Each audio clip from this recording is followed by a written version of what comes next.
Welcome back to On the Record. We're here with four MSPs that are here at the Enable Partner Summit 2011. We'll start with you, Matt. Why did you become a managed service provider? You really need to. Recurring revenue. Recurring revenue. On the technical side. You're on the technical. You guys work together? Yes. Yeah. Okay. How come you got into it? Got into the conference. No. Well, that too, but how'd you get into being a managed service provider?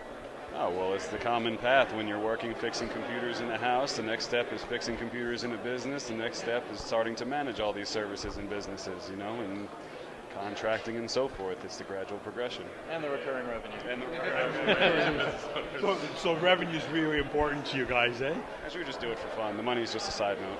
Really? So you know what? Who needs money?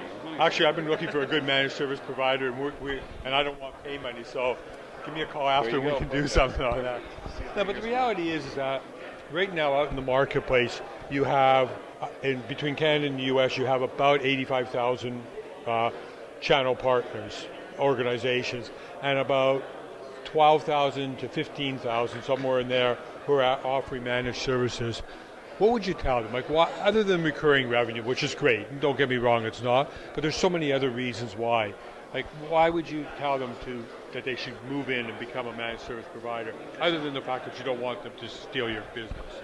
Efficiency, the ability to plan your support as opposed to get the irate call in the morning when you get into work not knowing what's coming. Proactive controls, yeah. Like you said, efficiencies. Budgeting purposes for companies. What were you saying? Yeah, not no surprises, few surprises. When you get the alert, you get notified. You're ahead of the game. You're a step ahead. You're not reactive. You're proactive. So you didn't start as a managed service provider. Did you start as a managed service? Nope, I started as break fix. Break fix, yeah.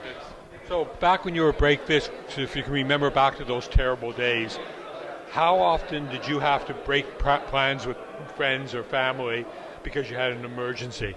Well, unfortunately, I think that's the nature of IT in general. I mean, even with managed services, you still run into those times. Yeah. However, I will say that it has greatly decreased. Yeah.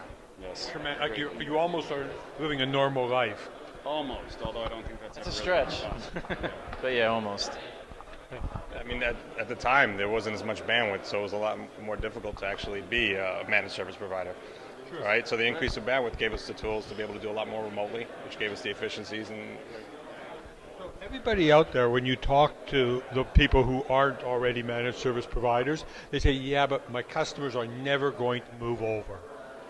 Did you move your customers over? yeah, it's a tough conversion. I mean, that's one of the biggest challenges is converting someone that's been break fix to managed services.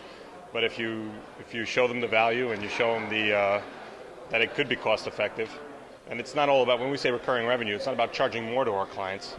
It's about making our team more efficient so that we don't have to do as much work and our goals are aligned with our clients so that they stay up more of the time and we actually have to spend less on resources to keep them up. Your comments on it? I was just going to say not all customers are good customers. That's a real good, true comment. All right, gentlemen, thank you very much and welcome to On the Record. Thank you very much. Thank you.